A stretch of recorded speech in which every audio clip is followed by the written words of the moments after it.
কোন নবী আল্লাহর হুকুমে মৃত মানুষকে জীবিত বানাতেন?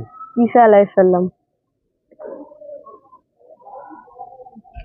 Right answer.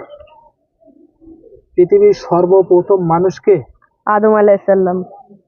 পৃথিবীর সর্বপ্রথম হত্যাকারীকে? কাবিল। কোন নবী পিঁপড়ার সঙ্গে কথা বলেছিলেন? সুলাইমান আলাইহিসসালাম। কোন নবীর হাতের লাঠি সাপ হয়েছিল? মুসা আলাইহিসসালাম। কোন নবী দীর্ঘ বছর ঘা পাকড়া হয়ে ভুগেছিল? আইয়ুব আলাইহিসসালাম।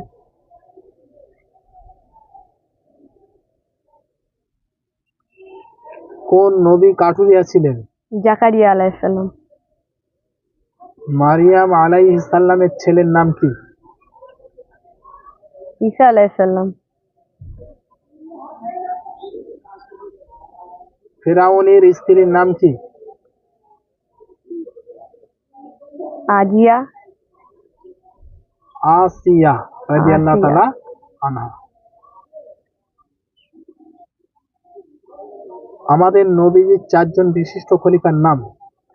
হযরত আবু বকর রাদিয়াল্লাহু তাআলা আনহু, হযরত ওমর ফারুক রাদিয়াল্লাহু তাআলা আনহু, হযরত উসমান গনি রাদিয়াল্লাহু তাআলা আনহু, হযরত আলী রাদিয়াল্লাহু তাআলা আনহু।